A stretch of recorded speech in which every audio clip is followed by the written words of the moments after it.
Wild People Podcast. Watch and listen as I interview some of the most interesting and exciting people while they tell you the wild and inspiring stories of their lives. I was really starting to get in tune with that idea of keeping positive energy around me, doing my best to put off positive energy and trying to grow that way. Chuck bugs. And I was like, well, Chuck bugs. We're in Delhi, New York, Right. you know, freaking trout streams galore. So, Right. You Chuck bugs. All the people that we meet in our lives, we got to appreciate that. You know? And just think if there was more people, Yeah. which there is a few, but if there was more people that think like we do, how great this place would be. Yeah. But the road back from something like that is long, right? Yeah, And man. if you're standing at the bottom of that hill looking up it, Yep. it's pretty easy not to take the first step. Of course. Right. Yeah. I had to do my part. Yeah. That's all I could say. I had to do my part. Everywhere else got drafted and things. A lot of people, they all did their job. That flag represented each and every one of us and what we fought for.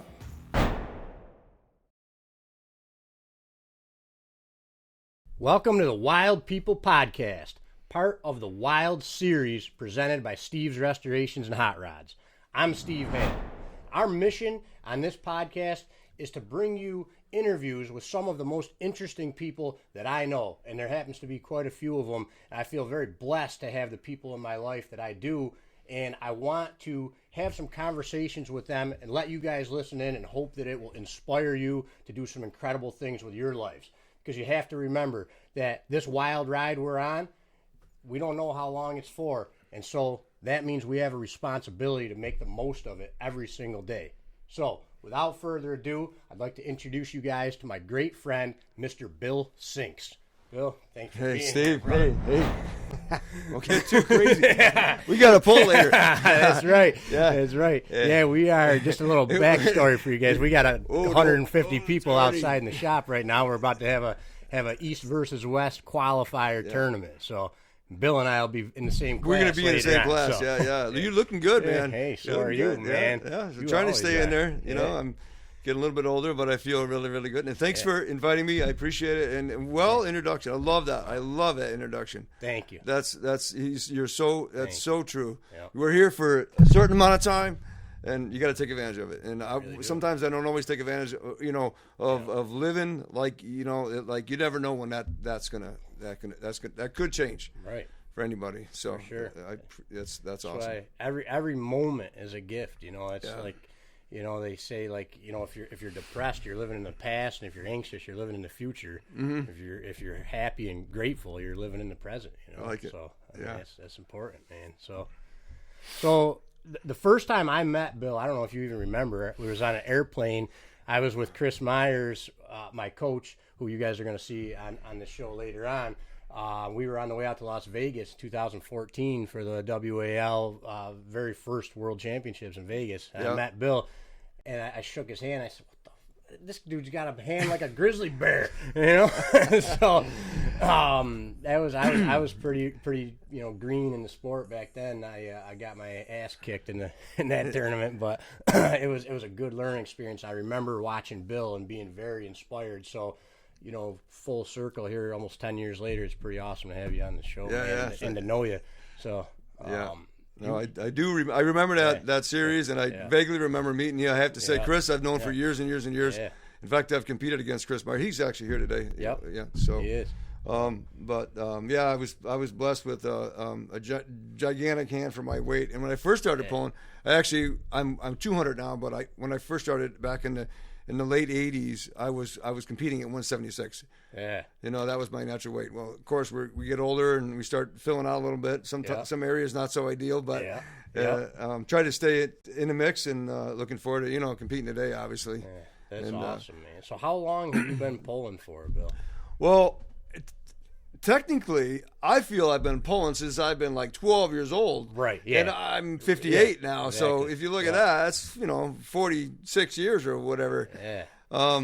That's incredible. Because I did it in school as like probably a lot of guys and girls did it. If I'm assuming, but every lunch hour in high school, I remember for like. Not every, but a vast majority of the lunch, there was like 3 or 4 guys that would get at the lunchroom table, and they were like benches like this with tables, and there was like 3 or 4 guys that were like the top guys in the school, and this is probably going on from maybe sophomore, junior to senior year. You know, and there was only 2 or 3 that can get me into trouble. And it was a lot of fun. I didn't, you know, this is way before the internet ever was around, of course.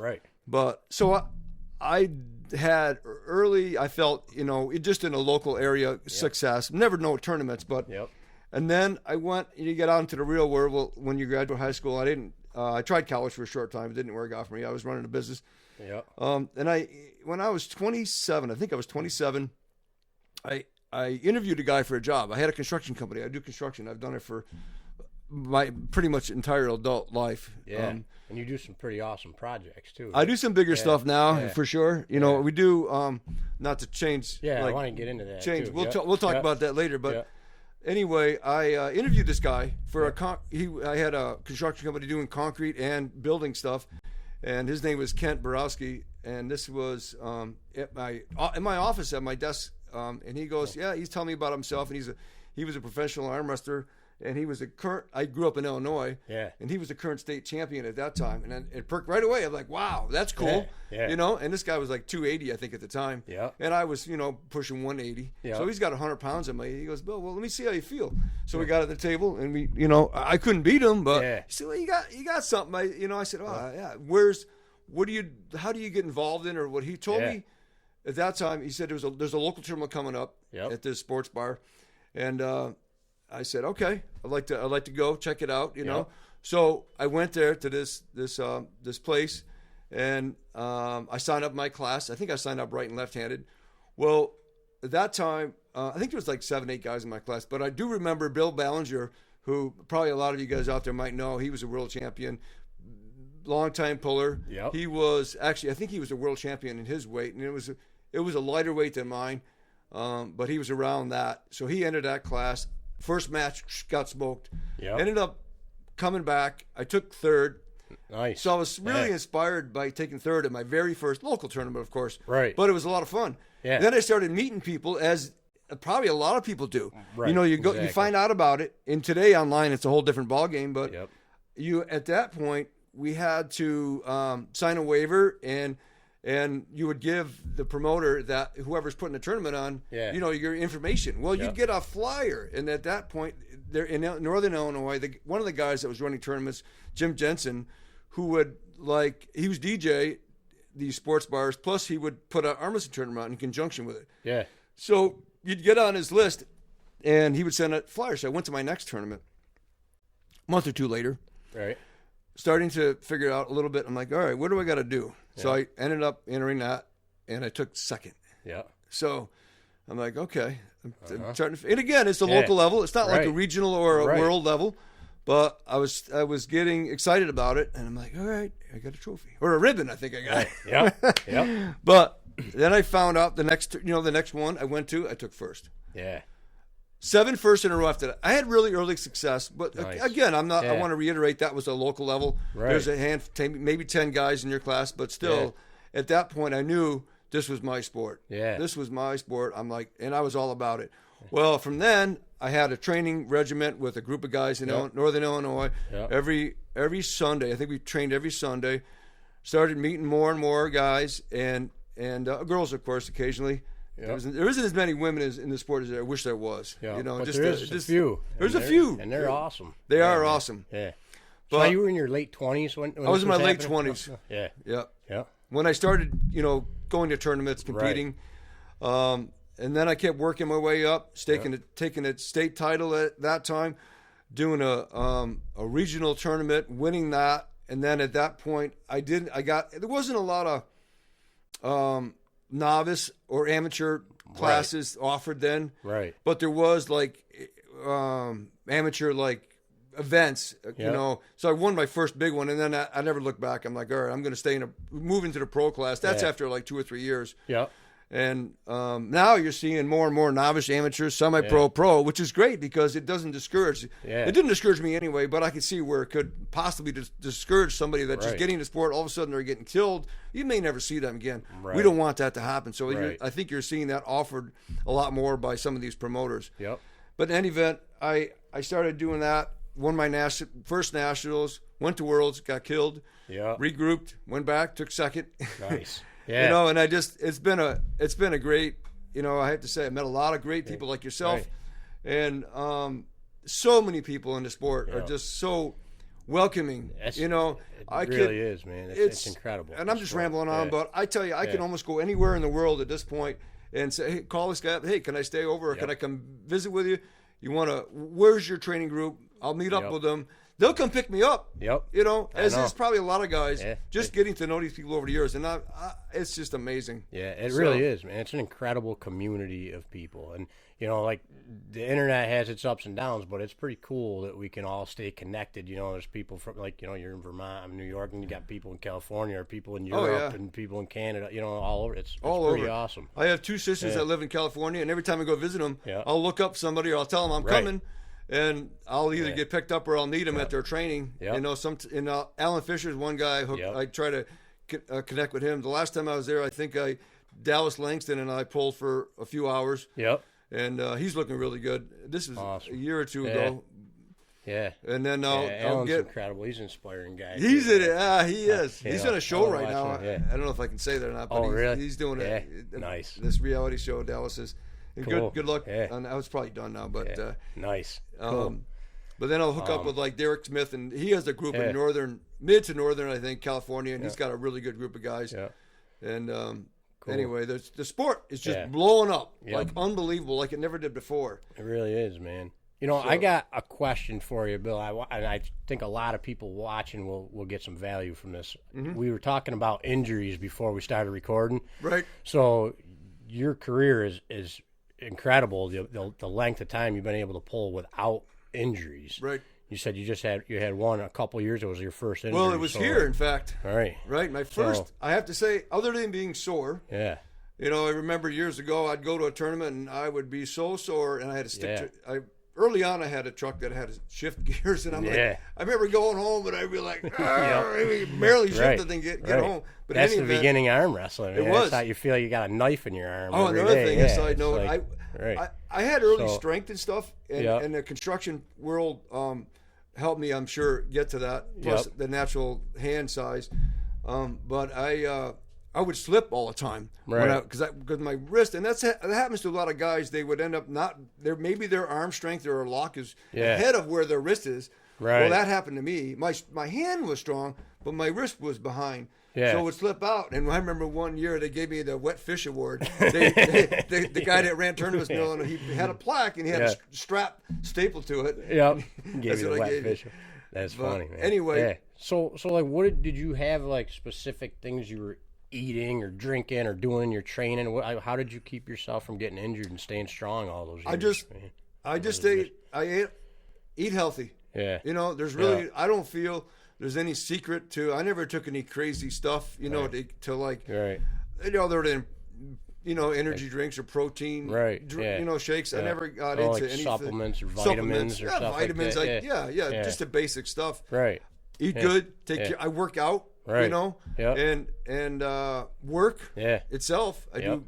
I do concrete and I do carpentry work. Yeah. Swinging a hammer for a lot of years. That that motion itself, and there's a lot of carpenters out there that are just naturally a great arm wrestler for that reason. Right. So, but it's I think that for my size, I think I'm a little bit deceiving because my bone structure. I don't look overly huge. I don't feel, but my bones are pretty big. Yeah. So, and that shows in my hands, obviously. Right. So I think that I never broke my arm or nothing, thankfully. Yep.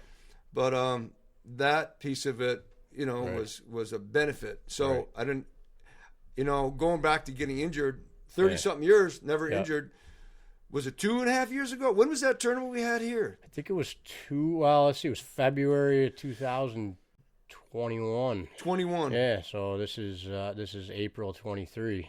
Yeah, so just over 2 years ago, and So you had to have surgery? I had to have surgery. Yeah. I have to tell you the story. I came here. Yeah.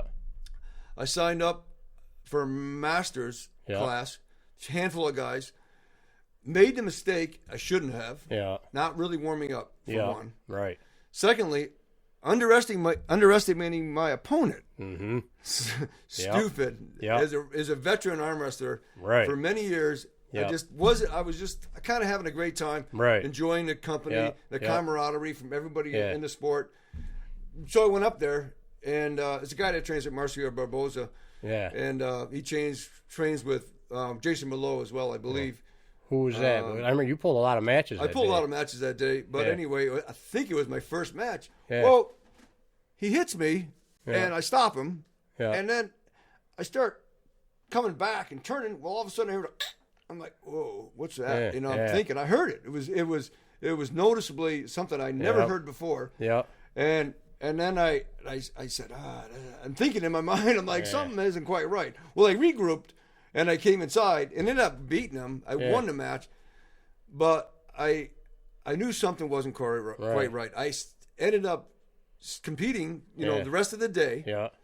And it's like I didn't do really well. I entered the Master, which I think I took second. Bart actually beat me. Bart, kudos to you, beat me for the first time ever. Yep. Bart Wood did. Yep. But he was looking good. There's nothing against him. Yeah. Nothing against Bart. He's a great dude. But anyway, and I entered the Open, and I didn't do really well. That was a Saturday. And then actually afterwards, I came in here. You showed me this. I started playing the drums. Playing the drums. I know. We're going to add some of those videos to this. I was like, wait a minute. Something is wrong because I couldn't stretch my right arm out. Yeah. And I'm like, it's hurt playing drums. I'm like, something's wrong. Right. Went home that day. Sunday came. I was a little bit sore. Thinking, all right, I'm going to take it easy. Well, Monday morning I woke up. Yeah. My whole bicep was black. I've never seen it before. It was all black and blue. And this has happened. I've talked to other guys. Yeah. I said, I told Carrie, my wife, I said, I have to go get it checked out. And she said, you better get in and get it checked out. Well, this is all during COVID. Right. Well, you got to schedule all this stuff. Right, and it's a process. Yeah, that was a nightmare to do. So we have she has a close friend that's a nurse. Yeah. They were able to get me in right away. Yeah. Because I was worried if it's like, all right, if it's something I got to get tended to or repaired right away. Well, I went to the orthopedic surgeon, and they said, you got to go get an MRI. So I went to this open MRI for New Hampshire, I think it was. And they took it, and the next day or two, I got the results, and sure enough, my upper bicep tendon was pretty much torn off. Yeah.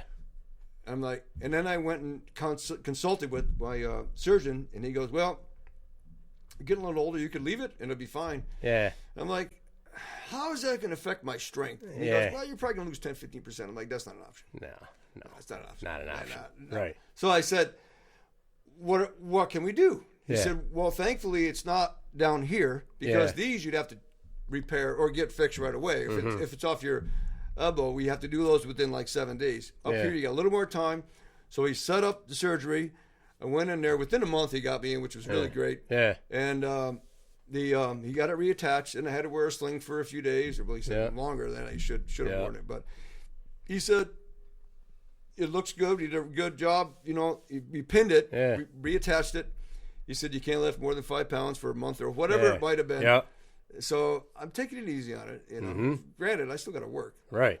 So it wasn't a few months, and I started training a little more and more. Yeah. And I got back into it, and sure enough, within 6-8 months, I'm lifting back to close to where it was. Feels 100%. Right now, it feels really good, and I have to say, it almost kind of benefited me a little bit. And I think I've talked to other guys about a similar surgery where your lock is a little bit tighter. Yeah. That's awesome, whatever. Man. How about the drums? So now you can play drums again. I can play drums again. Nice. That's awesome. Yeah. Now, how long, you said you've been doing that for like 40 years or something? Drums, I started out in grade school. Really? Really? Nice. Yeah. That's awesome, man. It was fun. Cool.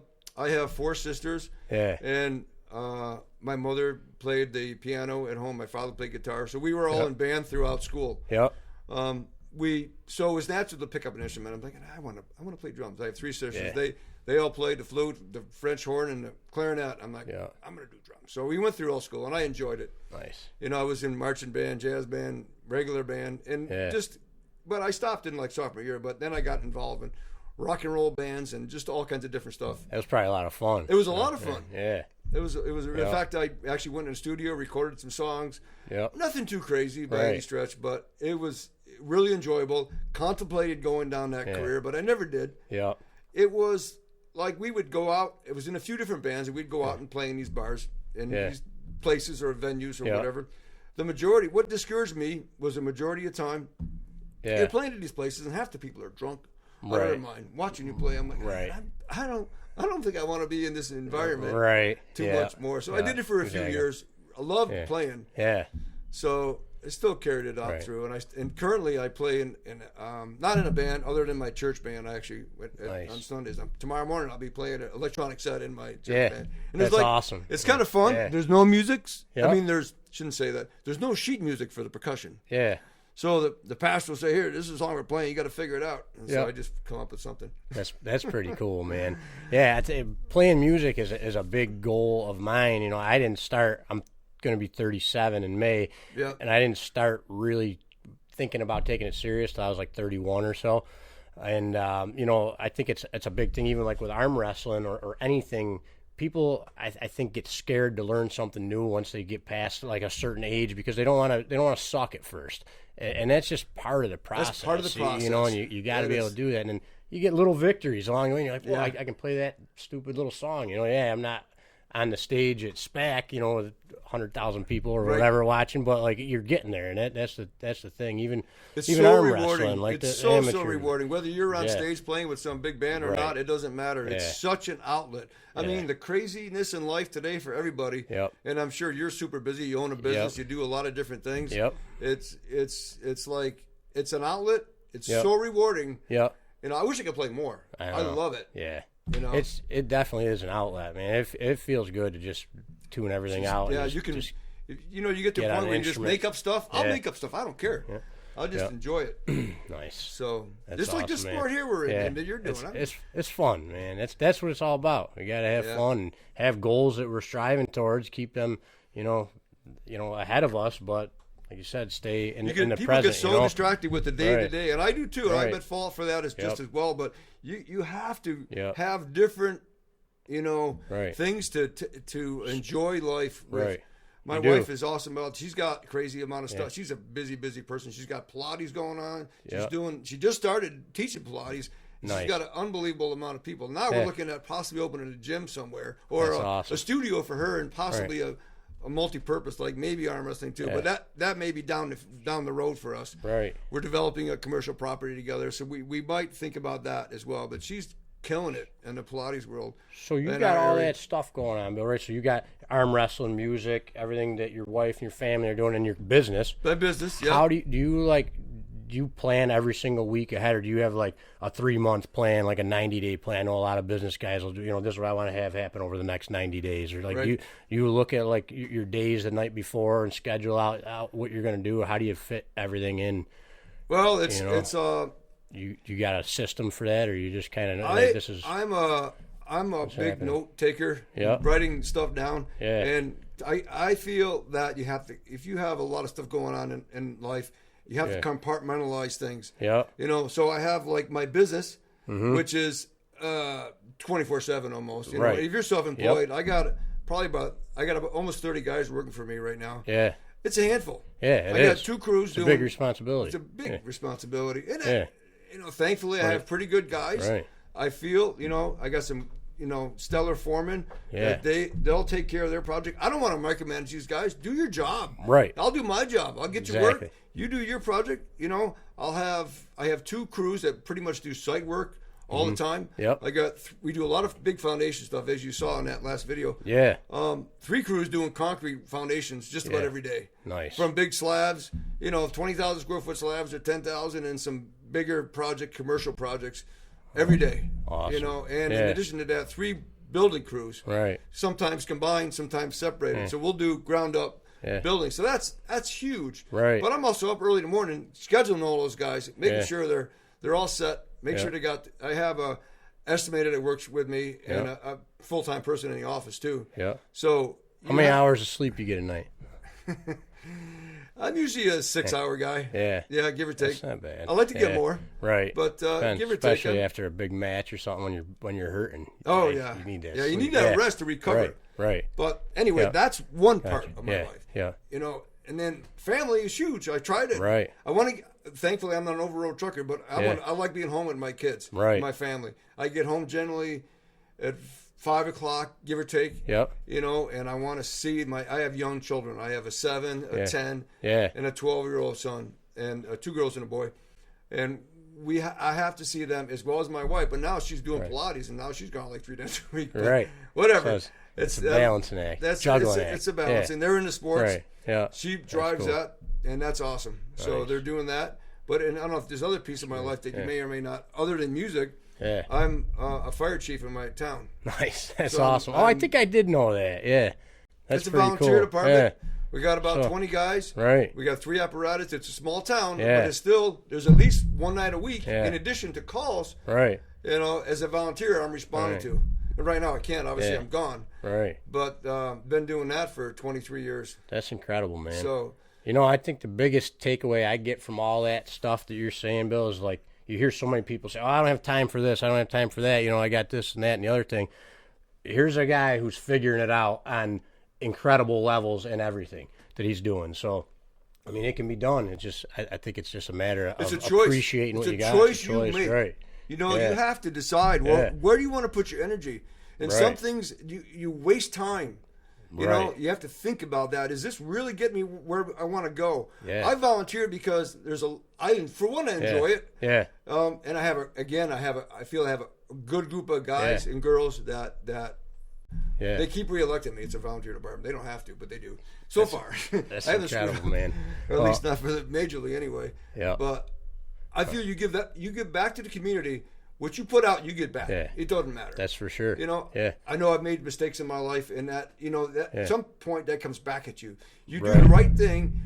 You attempt to do the right thing in life, and it's going to pay you dividends like you would not believe. For sure. You know, that's just the way it is. Yeah. Well, I was going to ask you before we wrap up if you had a message you wanted to send to everybody.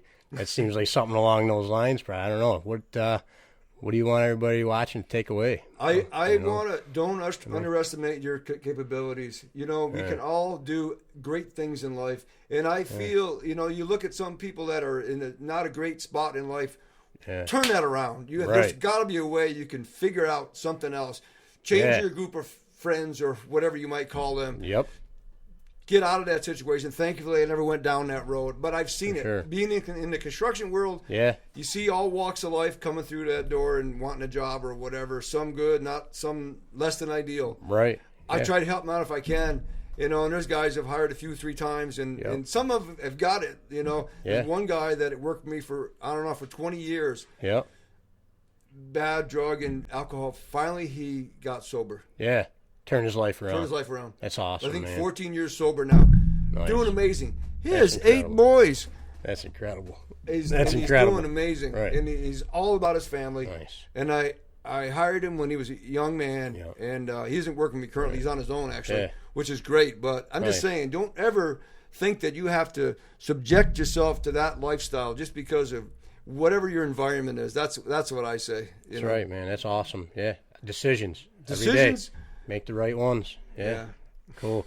Bill, thanks, man. How about do you want to tell anybody how they can get a hold of you if they need concrete work done or any work for your business? How can you look up your business? You can look up. I actually have my parent company. We're out of Vermont.